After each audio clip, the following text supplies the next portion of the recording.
కార్యక్రమం ప్రారంభించే ముందు గురువుగారు బ్రహ్మర్షిపత్రి గారికి ఒక్కసారి మనం ధన్యవాదాలు చెప్పుకుందాం. మనం గత 60 ఎపిసోడ్ల నుంచి ఒక విషయం మీరు చెప్పుకుంటున్నాం. ఈరోజు 61వ ఎపిసోడ్ 61.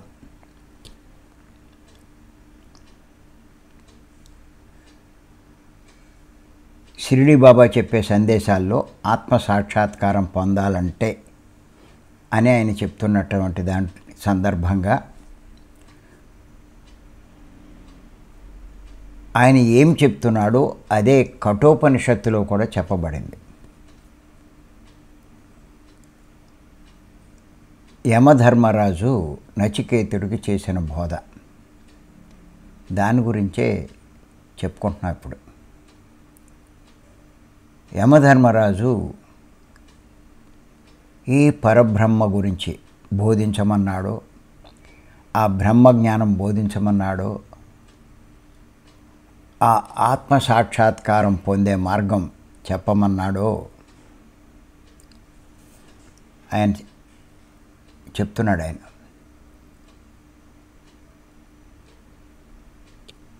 ఆ పరబ్రహ్మ యొక్క గొప్పతనాన్ని ఆయన వివరిస్తున్నాడు. ఆయన ఎంత గొప్పవాడు అన్నది ఇది చాలా ముఖ్యం మనకి. ఇంచేతంటే ఆ పరబ్రహ్మ యొక్క గొప్పతనం మనం తెలుసుకుంటే కనుక మనం చేసే ధ్యానం ఎంత గొప్పదో అన్నది మనకు అర్థమవుతుంది.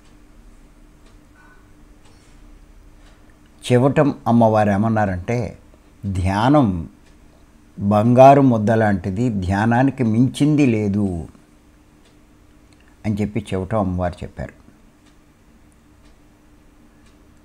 శ్రీకృష్ణ భగవానుడు కూడా అందరికంటే యోగి గొప్పవాడు అని చెప్పడం జరిగింది. యోగి ఎవరు అంటే ధ్యానం చేసేవాడే యోగి, శ్వాసమే ధ్యాస ఉంచేవాడే యోగి, చిత్తవృత్తులు నిరోధించుకున్నవాడే యోగి. ఇది పతంజలి మహర్షి చెప్పాడు. యోగి గొప్పవాడని శ్రీకృష్ణ భగవానుడు చెప్పాడు. ఎందుకు ఎంత గొప్పవాడు అన్నది యమధర్మరాజు వివరిస్తున్నాడు.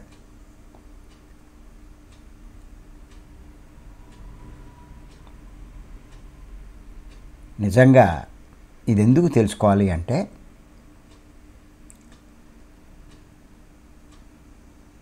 మనం ఎంత గొప్ప సాధన చేస్తున్నాం అన్నది తెలుసుకోవడానికి. ఆషామాషి సాధన కాదు.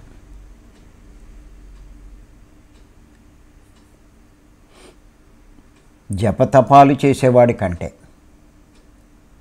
ధ్యానం చేసే యోగి గొప్పవాడు అన్నాడు. పండితులు గ్రంథాలు చదువుతారు, దానికి అర్థాలు చెప్తూ ఉంటారు. వారికంటే కూడా జ్ఞానిభ్యో మతోదిక అన్నాడు. వారికంటే ధ్యానం చేసే యోగి గొప్పవాడు. నువ్వు ఏం చదవక్కల పుస్తకాలు, ఆ పాండిత్యం నీకేం అవసరం లేదు. నువ్వు కూర్చుని ధ్యానం చేయి చాలు, నీకంటే ఎవడు గొప్పవాడు కాదు అన్నాడు ఆయన. యజ్ఞ యాగాలు చేసేవాడి కంటే కూడా ధ్యానం చేసేవాడు గొప్పవాడు.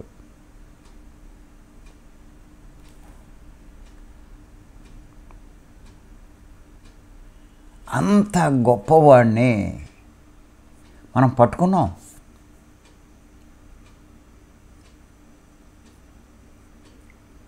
ఇంత గొప్ప ధ్యానాన్ని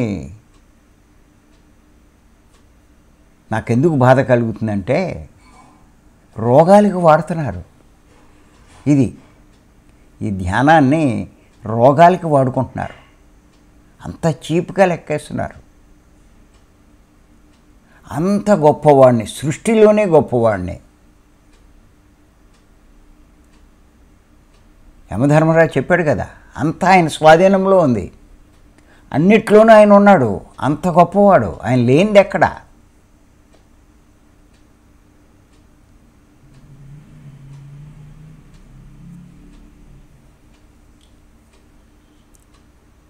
అన్నీ ఆయనలోనే ఉన్నాయి, అన్నిట్లోనూ ఆయన ఉన్నాడు. ఏం విచిత్రం చూడండి. అది చెప్పాడు ఆయన. నేను ఎన్నోసార్లు చెప్తున్నాను, మనమంతా చాలా అదృష్టవంతులం. ఎంతో పుణ్యం చేసుకుని వచ్చాం కాబట్టే మార్గం దొరికింది, అయితే దొరకదు.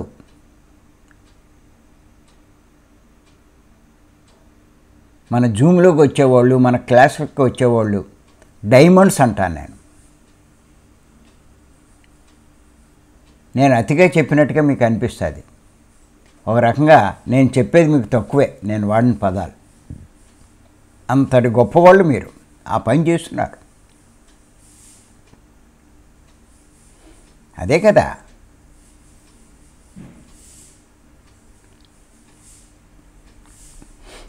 కృష్ణుడు చెప్పింది,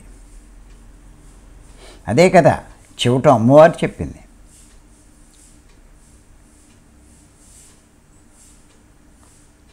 ఆ శ్వాస మీద ధ్యాస గంట, మాట మీద ధ్యాస పెడితే మళ్ళీ లీస్ట్కి వెళ్ళిపోతాడు సాధనలో. శ్వాస మీద ధ్యాస ఉంటే హయ్యెస్ట్ స్థితికి వెళ్ళిపోతాడు. ఎంత డిఫరెన్స్ ఉందో ఎవరికి అర్థం కావట్లేదు. శ్వాస మీద ధ్యాస అంటే సత్యాన్ని పట్టుకున్నవాడు, మాట మీద గైడింగ్, మాట మీద ధ్యాస అంటే అసత్యాన్ని పట్టుకున్నవాడు. ఎంత తేడా ఉందండి సత్యానికి అసత్యానికి.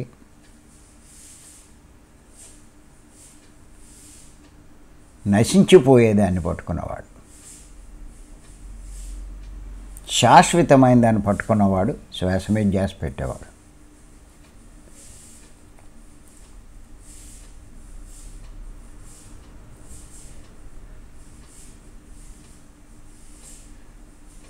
గైడింగ్ చేసేవాడు, మాటలు పట్టుకున్నవాడు, మాయలో చిక్కుకున్నవాడు, మాయను పట్టుకున్నవాడు. శ్వాస మీద ధ్యాస ఉంచేవాడు మాయ నుంచి బయటపడినవాడు.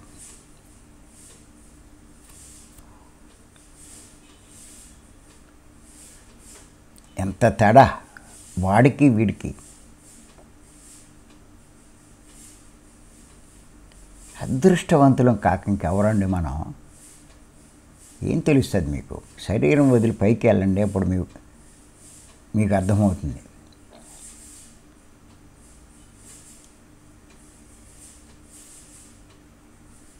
చూసేవాళ్ళకి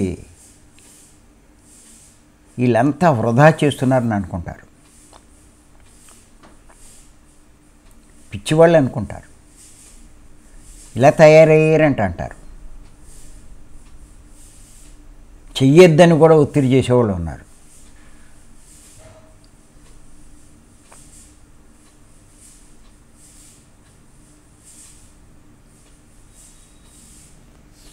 ఏం తెలుసు వాళ్ళకి? అందుకే తెలుసుకోవడానికే ఇంత విపులంగా వివరంగా షిరిడీ బాబా చెప్పింది, ఉపనిషత్తుల్లో చెప్పింది. ఇవన్నీ వీళ్ళకి తెలుసా అండి? ధ్యానం గురించి విమర్శించే వాళ్ళకి ఉపనిషత్తుల యొక్క గొప్పతనం తెలుసా? ఏముంది వీళ్ళ దగ్గర జ్ఞానం?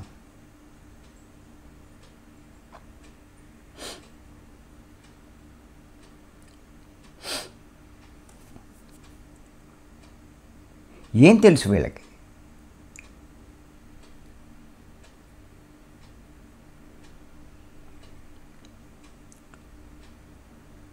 అంచేత ఎంత గొప్ప సాధన చేస్తున్నామో, ఎంత గొప్పవాడిని మనం ఆశ్రయించామో.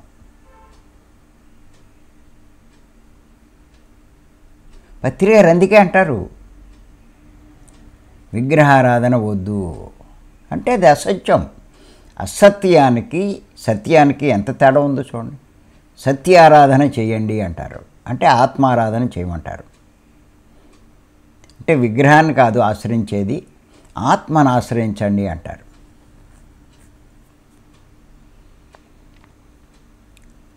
ఏం చెప్పాడంటే యమధర్మరాజు, ఏ స్వరూపం సర్వాన్ని స్వాధీనపరుచుకున్నదో అన్నాడు.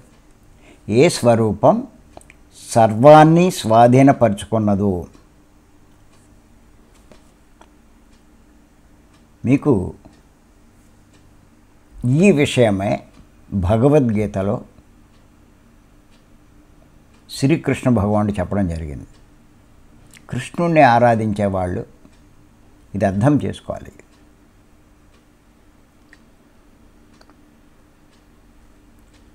11వ అధ్యాయంలో 7వ శ్లోకం అండి, నోట్ చేసుకోండి కావాలంటే.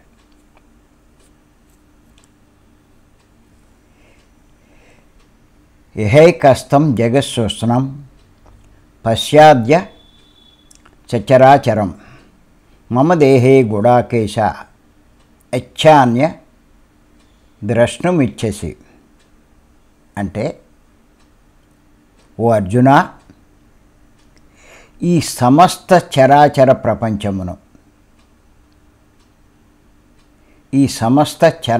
ప్రపంచమును ఇంకనూ దేనిని తలంచుచున్నావో, ఇంకా దేన్ని నువ్వు చూడాలని అనుకుంటున్నావో దానిని ఈ నా శరీరమునందు ఒక్కచోట ఉన్నదానినిగా ఇప్పుడు చూడుము అన్నాడు.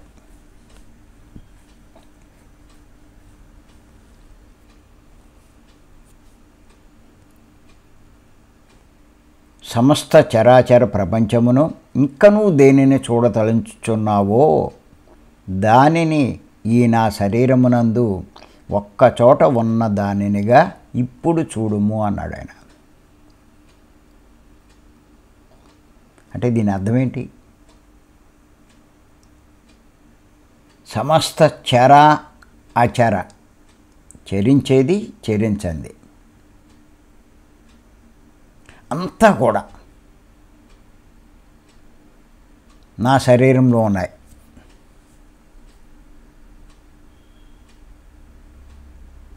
నా శరీరంలో ఉన్నాయి, చూడు నువ్వు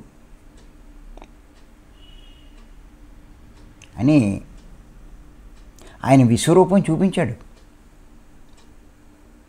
విశ్వరూపం చూపించి ఇది చెప్పాడు ఈ విషయం. నేనేదో అనుకుంటున్నావు, నువ్వు నా అసలు స్వరూపం చూడు, నీకు బాహ్యంగా కనిపించేది కాదు అని చెప్పి ఆయన విశ్వరూపం చూపించాడు.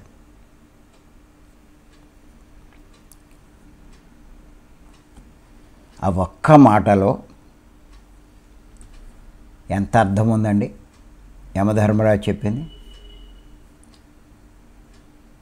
మనం ఊరికే తేలిగ్గా వదిలేస్తున్నాం. అక్కడ ఏ స్వరూపం సర్వాన్ని స్వాధీనపరుచుకున్నదో, సమస్తము తనలో ఇముడ్చుకున్నదో,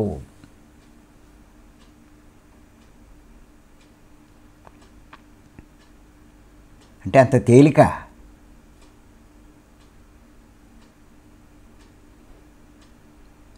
ఎనభై 84 లక్షల రకాల జీవరాశులు, ఖనిజాల నుంచి మానవుల దాకా ఇన్ని రూపాలు, ఒక్కొక్క రూపంలో ఎన్ని కోటాను కోట్ల జీవరాశులు, సముద్రాలు, కొండలు, పర్వతాలు, నదులు ఎన్నున్నాయో అన్నీ ఆయనలో ఉన్నాయి. ఇలాంటి లోకాలు కోటాను కోట్లు ఉన్నాయి, అవి ఆయనలోనే ఉన్నాయి. ఇంకా ఆయన ఎంత గొప్పవాడు. ఇది అర్థమవుతే మీరు ధ్యానం వదలరండి.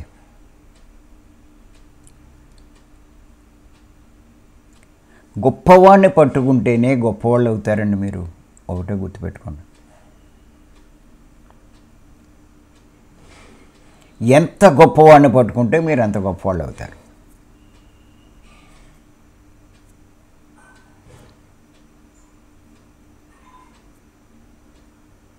సద్గురువును పట్టుకుంటే మోక్షం పొందుతారు, సన్యాసి గురువును పట్టుకుంటే దుఃఖమే పొందుతారు.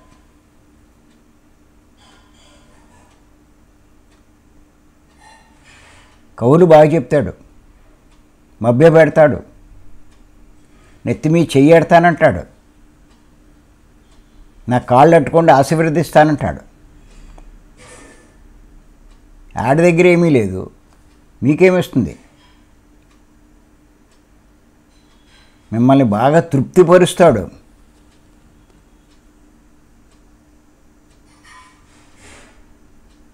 తృప్తిపరిచే పనులు చేయిస్తాడు.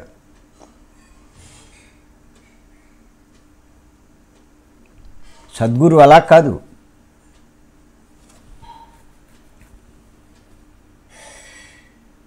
సత్యాన్ని చెప్తాడు, సరైన మార్గాన్ని చూపిస్తాడు, కష్టమైన నీ చేయిస్తాడు. చివరికి మోక్షాన్ని పొందే అవకాశం కల్పిస్తాడు. అది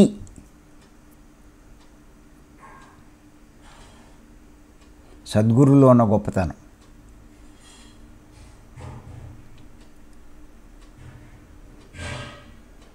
ఎంత ముఖ్యమైనది. ఆయన గొప్పతనాన్ని మంత్రపుష్పం అంతా చెప్పబడిందండి. ఆ పరబ్రహ్మ యొక్క గొప్పతనం మంత్రపుష్పంలో చదవండి. నేను పుస్తకం రాశాను, శాస్త్రాల అర్థము అంతరార్థం. లేదు, నేను చెప్పిన మంత్రపుష్పం 25 పార్ట్లు ఉన్నాయి. ఆ లింక్ అడగండి సింధూరాన్ని, ఆడు మీకు పంపుతుంది. అర్థం చేసుకోండి మీరు చేస్తున్న ధ్యానం ఎంత గొప్పదో, శ్వాస మీద ధ్యాస అన్నది ఎంత గొప్పదో, ఎంత అదృష్టవంతులో. ఏదో ఒకరోజు వచ్చి వెళ్ళిపోయేదేం కాదు. ఇక్కడ మీకు పరిపూర్ణ స్థితి కాదు. ఒక క్లాస్కి వచ్చి వెళ్ళిపోయి కాదు, భీమవరం క్లాస్కి.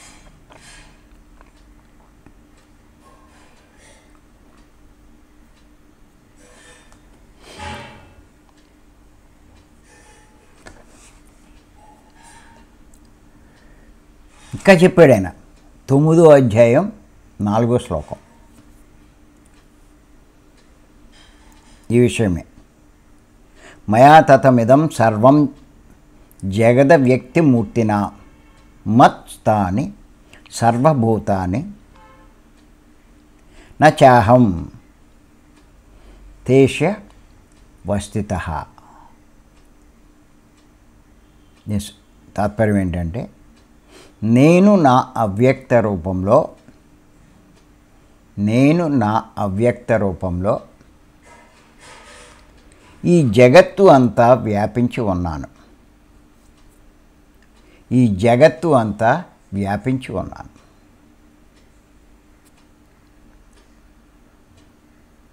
సమస్త ప్రాణికోట్లు నా యందు ఉన్నవి.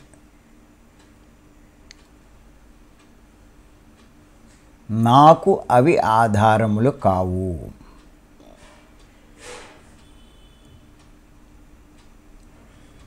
యమధర్మరాజు చెప్పిన మాటని కృష్ణ భగవానుడు ఎంత వివరంగా చెప్పాడో డైరెక్ట్గా చెప్పాడు.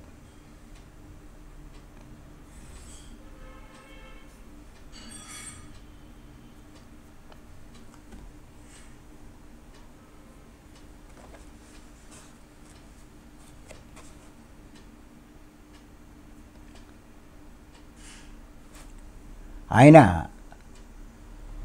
చెప్పిన ఒక్క మాట ఎంత వివరంగా చెప్పాడు చూడండి. ఏ స్వరూపం సర్వాన్ని స్వాధీనం పరుచుకున్నదో, సమస్తము తనలో ఇముడ్చుకున్నది.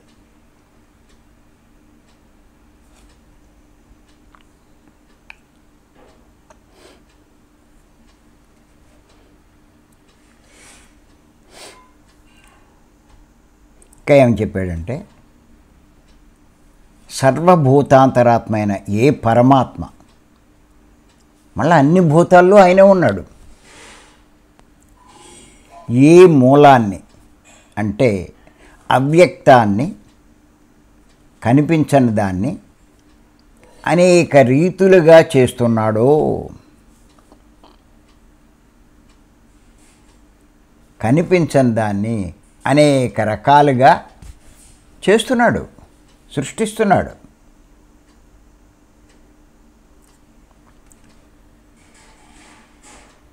మీకు 11వ అధ్యాయంలో 5వ శ్లోకం చూడండి మీరు. పశ్యమే పార్థరూపాణి శతశోధ సహస్రః నానావిధాని దివ్యాని నానావర్ణ కృతినచ అని చెప్పి ఈ శ్లోకం. దీని తాత్పర్యం ఏంటంటే, ఓ అర్జున, అనేక విధాలుగా ఉన్నవి అలౌకికమైన వివిధ వర్ణములు ఆకారములు కలవి అసంఖ్యాకములుగా వర్తించునవి నగు రకరకాలుగా ప్రవర్తిస్తాయి. నా యొక్క రూపాలను కాంచుము.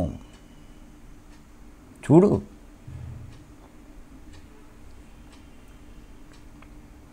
అవ్యక్తంలోంచి ఇన్ని రకాలుగా సృష్టి చేశాడు ఆయన.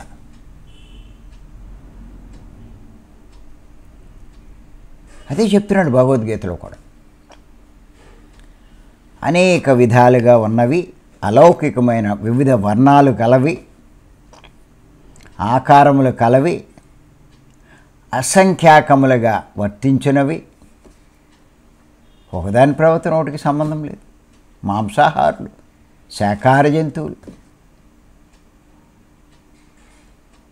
పాకేవి, నీళ్ళల్లో తిరిగేవి,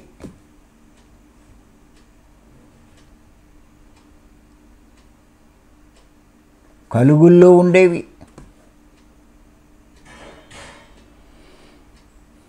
ఒక రకమా చీమలు, దోమలు, ఏనుగులు, ఒంట్లు, జిరాఫీలు, కొమోడోలు,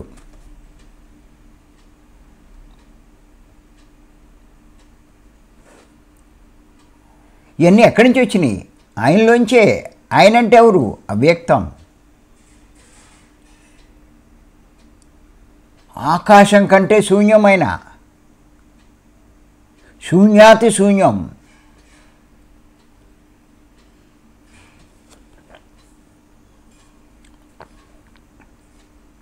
ఇంకా ఏమని చెప్పాడంటే శ్రీకృష్ణ భగవానుడు 10వ అధ్యాయంలో 42వ శ్లోకం అండి. ఇవన్నీ చాలా ఇంపార్టెంట్. మధ్య మధ్యలో మీరు ఇవన్నీ చదువుతూ ఉండాలి. మీరు చేసే ధ్యానం ఎంత గొప్పదో, మీరు ఎంత అదృష్టవంతులు. అంత గొప్పవాడిని పట్టుకున్న మనకి సచ్చుబుచ్చు, ఈ డబ్బు, ఇవన్నీ దేనికండి? ఈ భోగాలు ఇవి అన్నీను ఏం చేసుకుంటారండి? ఇవి ఎందుకు ఊరికే అట్లా వెనకాల పడతారు? మీ భుక్తికి లోటు లేకుండా, మీరు జీవించడానికి ఇబ్బందులు లేకుండా ఉంటే చాలు. ఇంకా మీరు చేయవలసిన పని ఏమిటి అంటే ఆయన సాధించడమే.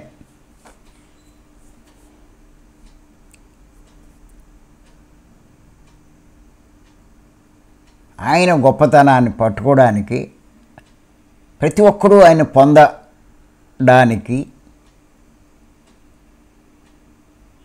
తన సమస్తాన్ని వదిలేసుకున్నాడు పత్రి గారు. ఉన్న ఒక ఆధారం కుటుంబానికి, పోలే కోట్లాస్తుందా అది లేదు, వదిలేసి ఈ సత్యాన్నే ప్రపంచమంతా బోధించడానికి కంకణం కట్టుకున్నాడు ఆయన. కుటుంబం గురించి కూడా చూడాల, వాళ్ళు ఏమైపోయారో ఏంటో అన్నది కూడా ఆలోచించాల. అంతలా త్యాగం చేశాడు ఆయన. అందుకే అంత గొప్పవాడయ్యాడు.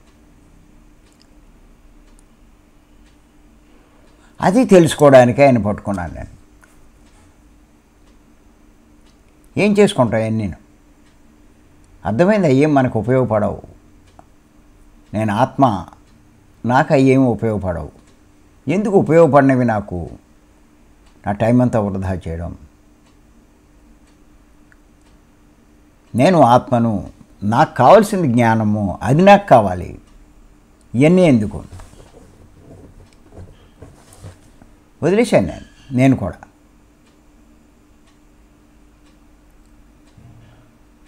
ఆయన గొప్పవాణ్ణి చేసింది ఈ సత్యం బోధించడం వల్ల.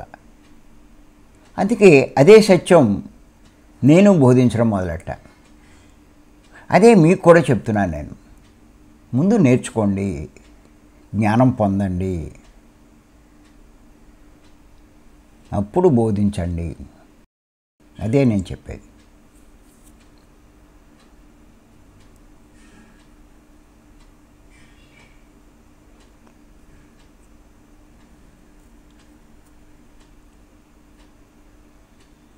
ఏమన్నాడంటే 10వ అధ్యాయం 42వ శ్లోకం, అర్జున, ఇప్పటిదాకా వివరించిన విస్తారమైన ఈ జ్ఞానము చే నీకేమి ప్రయోజనం? ఈ జగత్తు అంతా నేనే వ్యాపించి ఉన్నానని తెలుసుకో అన్నాడు. ఈ సృష్టి అంతా నేనే ఉన్నాను, ఎందుకు ఈ గొడవ అంతా నీకు?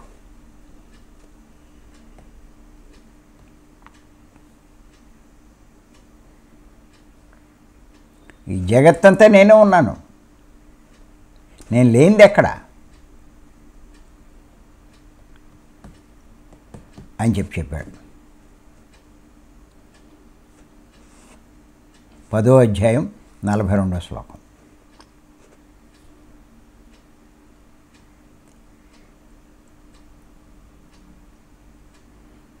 చూడమన్నాడు. చూడమంటే అంత గొప్పవాడు, అంత గొప్పవాని యొక్క స్వరూపం అర్జునుడు ఈ కళ్ళతో చూడగలడా?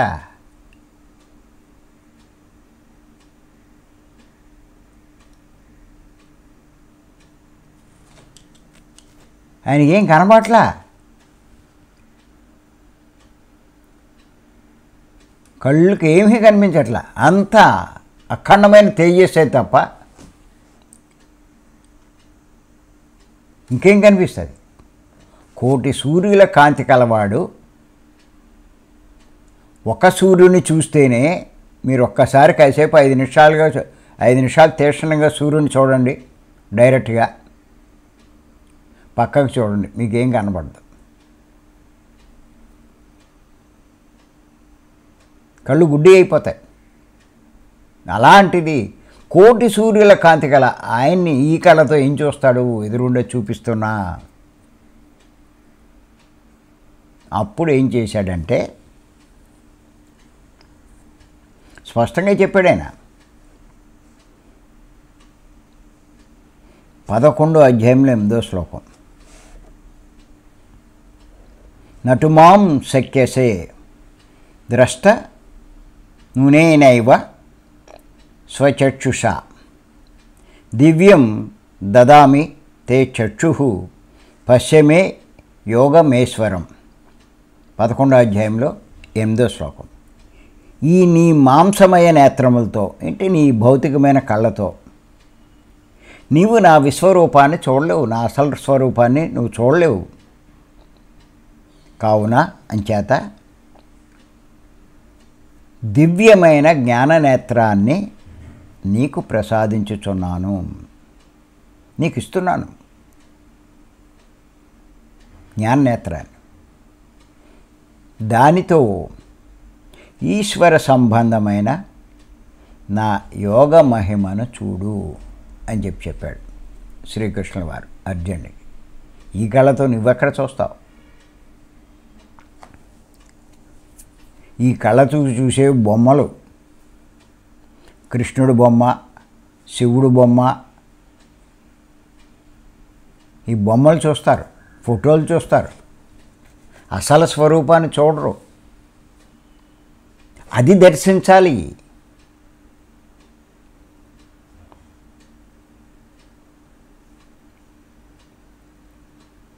అది పొందాలి.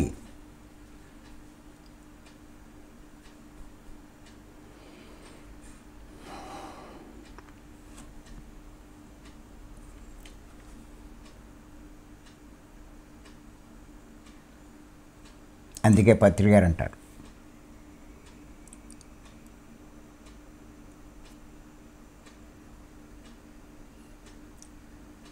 ప్రతి ఒక్కరికి 4 రకాల నేత్రాలు ఉంటాయని చెప్తారు. ఒకటి భౌతిక నేత్రం, 2 మనోనేత్రం, 3 దివ్య నేత్రం,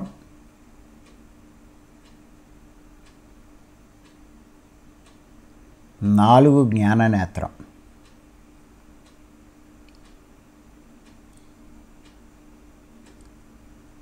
జ్ఞాన నేత్రం సంపాదించుకుంటేనే ఆ ఆత్మ సాక్షాత్కారం, ఆ పరబ్రహ్మ సాక్షాత్కారం అవి మీరు పొందగలుగుతారు.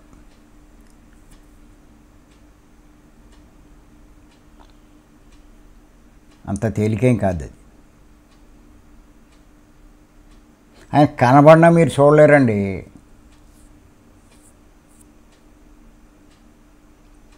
అర్జునుడి పరిస్థితి చూశారు కదా. గుడ్డోళ్ళే పెట్టాడు, ఏం కనబడట్లేదు. చెప్పేటప్పుడు నీ వల్ల కాదులే, ఈ కళ్ళతో నువ్వు చూడలేవు, ఈ మాంసమయ నేత్రాలు, ఈ భౌతిక నేత్రాలు, నీకు జ్ఞాన నేత్రాన్ని ప్రసాదిస్తున్నాను అని. ఊరికేదో ధ్యానం చేసేస్తే వచ్చేస్తుందా?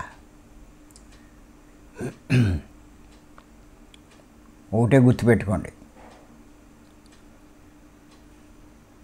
మీకు ఈ భౌతిక నేత్రాలు మూస్తే తప్ప, మామూలు కళ్ళు మూస్తే తప్ప మనోనేత్రం తెరుచుకోదు.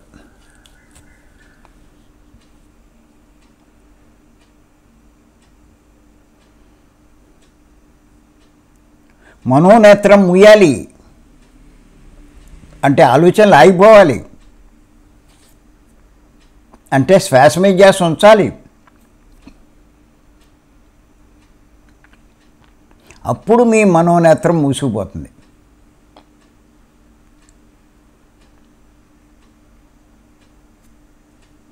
అలా ముయ్యగా ముయ్యగా ముయ్యగా ముయ్యగా కొన్ని నెలలు, సంవత్సరాలు చూస్తే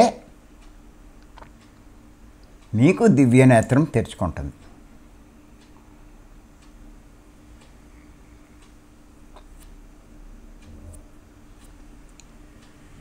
అది సరిపోదు,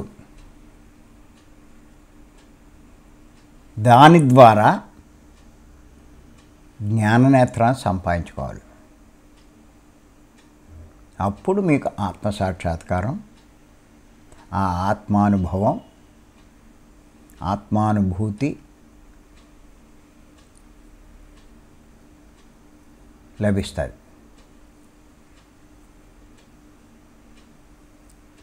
అది శ్వాస మీద ధ్యాస ఉంచి ధ్యానం చేసే యోగులకే సాధ్యం, ఎవరికి సాధ్యం కాదు.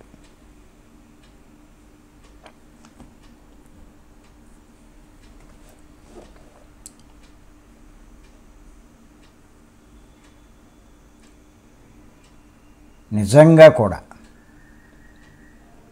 మీరు పట్టుదలగా, పట్టు వదలకుండా ఆ స్థాయికి చేరుకోగలిగితే, ఆ జ్ఞాననేత్రం సంపాదిస్తే,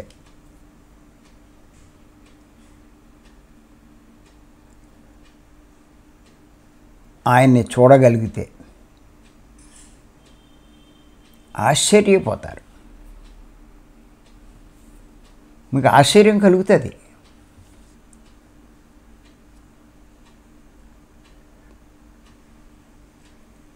ఏమండి, ఒక్కసారి ఆలోచించండి. ఈ కళతో చూసేవన్నీ చచ్చులు పుచ్చులునండి. మీరయ్యో ఇయే గొప్పవి అనుకుంటారు. దుబాయ్ వెళ్ళి చూసి అబ్బో అనుకుంటారు.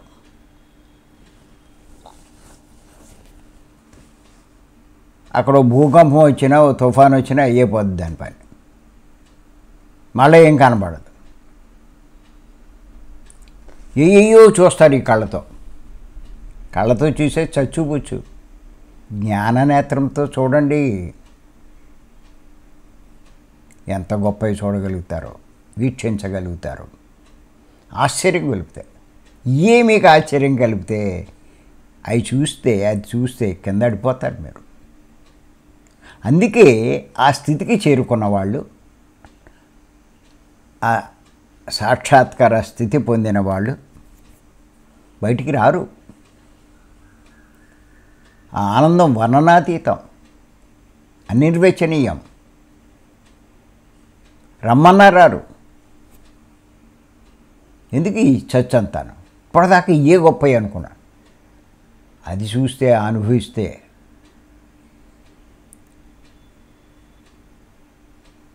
అలాంటి స్థితినే సమాధి స్థితి అంటారు. సమస్తము తెలుస్తాయి అక్కడ.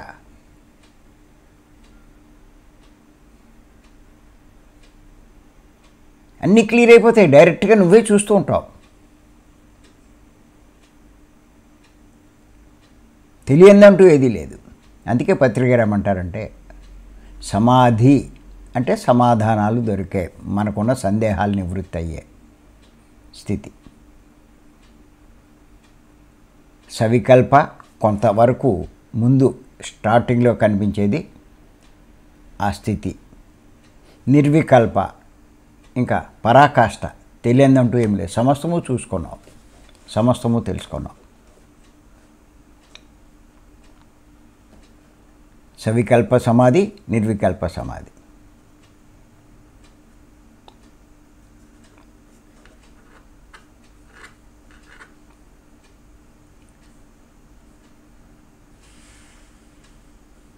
ఆశ్చర్యం కాక మరేంటి అయ్యాను నేను. ఏం చేస్తాడు అటువంటి యోగి? ఆశ్చర్యపోతూ ఉంటాడు. దాన్నే శ్రీకృష్ణ భగవానుడు 2వ అధ్యాయం 29వ శ్లోకం రాసుకోండి. అని ఏమని చెప్పాడంటే, ఆశ్చర్యవత్ పశ్యతి కశ్చిద్దేనం ఆశ్చర్యవద్వతతి తదేవ చాన్యం ఆశ్చర్యవచ్చేన మన్యః శృణోతి శృత్యా ప్యేన్యం వేదన చైవ కశ్చిత్ అని చెప్పి ఆ శ్లోకం తాత్పర్యం రాసుకొని చెప్తాను. యోగి ధ్యానంలో ఆత్మను అంటే పరబ్రహ్మను ఇంకా సృష్టిలోని వింతలు, ఆయనలో అన్నీ ఉన్నాయి కదా, సమస్త వింతలు ఉన్నాయి. కనిపించే లోకాన్ని కాదు, కనిపించని లోకాన్ని. కనిపించే లోకాలే మనకి అన్నీ కనిపించవు, ఏదో ఒక భూమి తప్ప. అవి కూడా అన్నీ మనం చూడలేం. సృష్టిలోని వింతలు ఆశ్చర్యంతో చూస్తూ ఉంటాడంట. యోగి ధ్యానంలో ఆత్మను అంటే పరబ్రహ్మను ఇంకా సృష్టిలోని వింతలు ఆశ్చర్యంతో చూస్తూ ఉంటాడు. అలాగే ఇంకొకడు వాటిని ఆశ్చర్యంతో చెప్తూ ఉంటాడు. బయటకు వచ్చిన వాడు తాను చూసినవన్నీ చాలా ఆశ్చర్యంగా చెప్తూ ఉంటాడు. పత్రిక మనకు చెప్తూ ఉంటే నిజంగానే మనకు ఆశ్చర్యం, నిజమా ఈయన గ్యాస్ కొడుతున్నాడా అని అనిపిస్తుంది.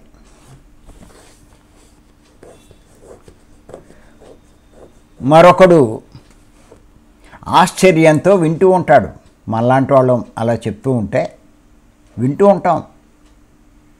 నిజమేనా అండి, అవి కూడా ఉన్నాయా, అంత గొప్పవా అని చెప్పి.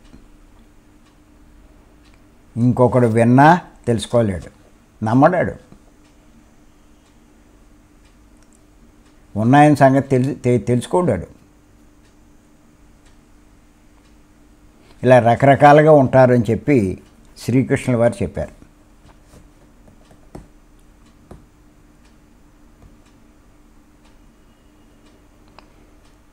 అవన్నీ తెలుసుకోవడానికే మనం ప్రయత్నం చేస్తున్నాం.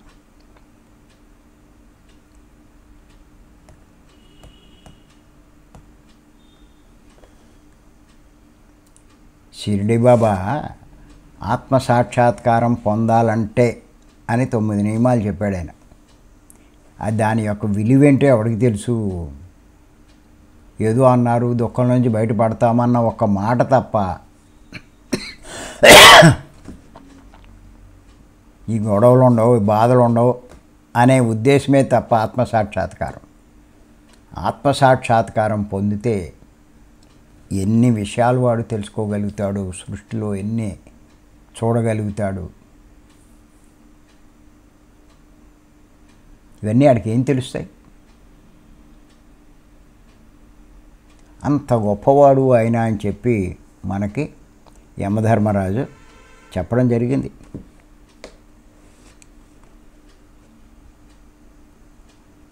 అంతటి గొప్పవాడైనటువంటి, ఇన్ని కలిగి ఉన్నటువంటి, ఇన్ని రకరకాల వింతలు ఇవన్నీ ఆయనలోనే ఉన్నాయి. నేను ఆయన చేసిన సృష్టే, ఆయన నుంచి ఉద్భవించినవే.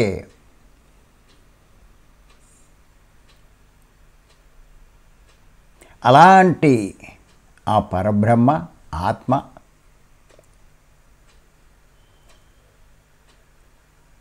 హృదయాకాశంలో ఉన్నాడు. ప్రతి ఒక్కరి శరీరంలో ఉండే హృదయాకాశంలో ఉన్నాడు, హృదయంలో ఉన్నాడు. అటువంటి ఆత్మను ఏ ధీరులు ప్రత్యక్షంగా చూస్తున్నారో, సాక్షాత్కరించుకుంటారో వాళ్ళకి శాశ్వత సుఖం కలుగుతుంది. అంటే దుఃఖం శాశ్వతంగా తొలగిపోతుంది. ఇతరులకు కాదు, ధ్యానం చేయనోళ్ళకి కాదు, శ్వాసమే ధ్యాస వంచని వాళ్ళకు కాదు, గైడింగ్లు చేసే వాళ్ళకి కాదు అని చెప్పి మనం అర్థం చేసుకోవాలి. యమధర్మరాజు చెప్పినటువంటి గొప్ప సందేశం అది.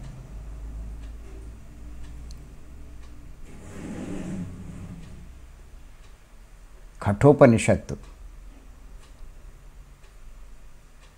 వేదాంత సారమే ఉపనిషత్తులు.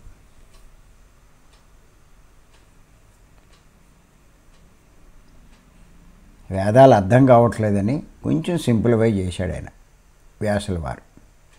వాటినే ఉపనిషత్తులు అన్నారు.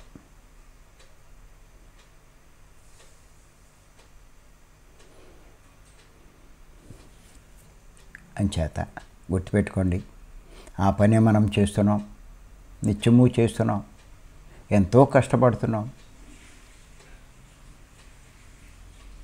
ఆ గొప్పవాళ్ళు చెప్పిన పనే మనం చేస్తున్నాం.